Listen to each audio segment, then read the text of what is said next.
Olá, bem-vindo ao Ricardo Mota Entrevista aqui pela TV Pajuçara. O convidado desta semana tem um vasto currículo político no estado de Alagoas, provavelmente o maior currículo entre todos os contemporâneos dele que estão na atividade política. Foi deputado estadual, um ótimo deputado estadual, foi vereador, prefeito de Maceió, 2 vezes governador de Alagoas, deputado federal e agora é secretário estadual de Agricultura. Estamos falando, claro, de Ronaldo Lessa, a quem eu agradeço mais uma vez a sua presença. E por conta, inclusive, secretário, desse vasto currículo, eu ouvi de algumas pessoas da atividade política mesmo, ou de jornalistas, que você não deveria aceitar esse convite, que isso diminuiria essa sua trajetória política. Como você responderia a isso? Quando eu fui eleito deputado estadual em 82 e 86. Grande mandato, inclusive. Lembra? Aí, com saudade. Houve uma corrente que queria que houvesse uma candidatura alternativa. Nem o Collor, nem o Guilherme. E eu, como primeiro mandato meu, me disponho a ser. Perco a eleição, o que era absolutamente natural, né? 2 lideranças. Um já tinha sido prefeito, o outro governador, enfim. Quando na eleição de 88, também diziam, você vai ser candidato a vereador? Diziam até esse termo, sair de ganso a pato. Agora também, estamos usando a mesma. Né? Eu disse que representar o povo, e naquela época era uma representação escolhida, votada, ainda era honrado qualquer que fosse ela. E foi muito bom na minha vida eu ter sido vereador.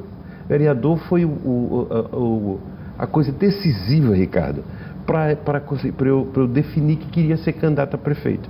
Que a minha eleição de prefeito também era considerada o candidato possível. O candidato garçom. E, no entanto... Os 10%. Não era porque, com todo respeito e graças a Deus, peguei toda a simpatia dos garçons, porque eles usavam esse termo de forma pejorativa, e eu tive a simpatia dos garçons. Os marmiteiros, lembra da história dos marmiteiros? O brigadeiro Eduardo Gomes, né? Usa essa expressão, né? Os marmiteiros, os votos marmiteiros, perde a eleição por causa disso. Foi exatamente, quer dizer, eu tive a honra de ser prefeito, olha, e como prefeito fui presidente da AMA, depois fui vice-presidente da Confederação Nacional dos Prefeitos do Brasil e presidente da Frente Nacional de Prefeitos, o que me levou para o BID. Me deu um salto, porque eu fiquei o ano de 97 no Banco Interamericano de Desenvolvimento. Quer dizer, eu acho que é um desafio. Quer dizer, ser secretário não pode diminuir ninguém. Tá certo? Você trabalhar para o seu povo não pode diminuir ninguém. Mas não era o seu plano A. Tampouco do governador, né? Sim, era, mas veja bem. Eu tinha isso para mim, mas eu não cheguei a colocar para o governador. Quando o governador esteve no meu gabinete para ele dizer quais as prioridades dele nas emendas de bancada e eu como coordenador, aí ele disse... Olha, tem um compromisso nosso de que o isso já esse ano, né? Isso foi em novembro. Em novembro, pós-eleição. Pós-eleições, em novembro, a gente decide as emendas de bancada. E o governador, nessa hora, geralmente o prefeito também, se manifestam. Sempre, tanto o Rui como o governador se manifestam. Ele foi lá, o Rui não foi dessa vez.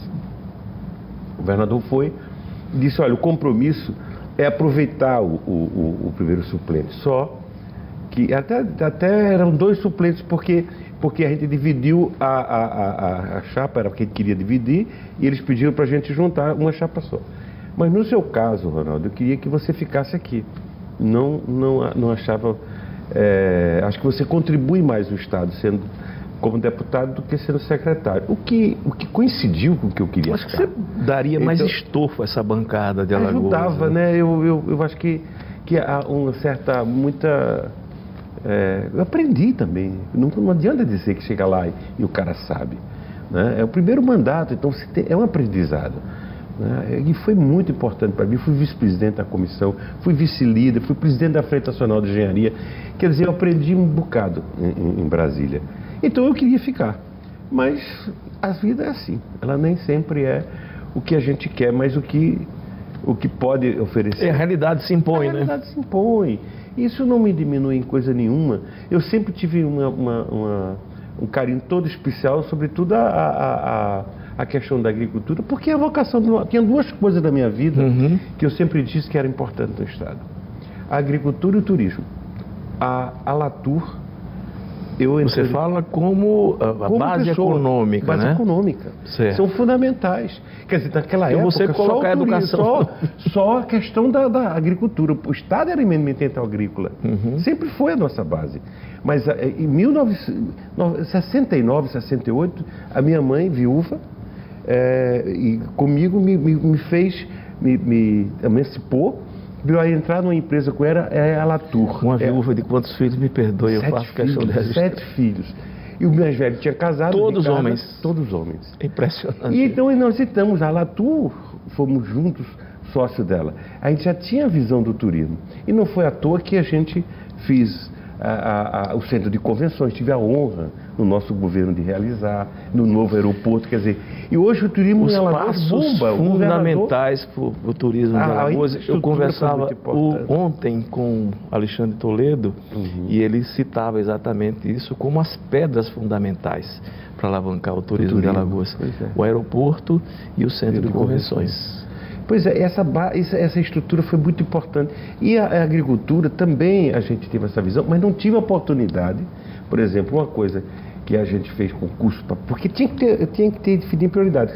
Ou eu fazia de professores, ou fazia outro concurso. Não dava para a gente corrigir todos os rumos que a gente precisava no Estado.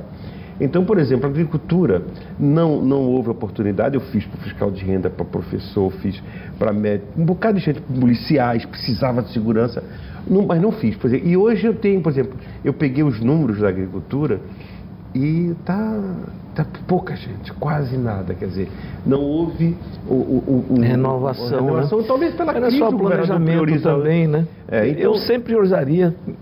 Claro que eu não tenho vocação nenhuma para ser governante. Aliás, eu não sei ainda para que eu tenho vocação. Mas seguramente eu faria sempre para a educação. Minha prioridade sempre seria essa. Educação? Educação. Pois é, foi a minha, veja só. A primeira opção minha foi essa. Tanto que eu ensinei 5 anos no Estado. 4 anos e tanto, quase 5 anos. No velho Moreira Silva. A gente já ensinava em casa, na minha casa, para exame de admissão. Quer dizer, então... para mim, tive a oportunidade no começo do SESMAC, convidado pela Diva Leite Góes, eu ser um assistente dela também na faculdade. Quer dizer, então era para mim, e foi duro quando eu tive que pedir demissão do Estado, me dedicar só à engenharia. No começo, porque me fazia muita falta. Depois não, depois era a profissão que eu tinha optado na vida, me senti realizado durante 10 anos como engenheiro também. Veja só, o que será o secretário de Agricultura, o tempo vai dizer. Claro. Você tem capacidade, eu acho que você pode desempenhar qualquer função de secretário, não tenho dúvida nenhuma. Agora eu vou fazer uma pergunta e deixar aqui no intervalo para você pensar sobre isso. Acho que não precisa pensar muito não, mas enfim, vamos dar um tempinho. Você se arrepende de ter ficado no chapão governista para deputado federal? Daqui a pouquinho, até já.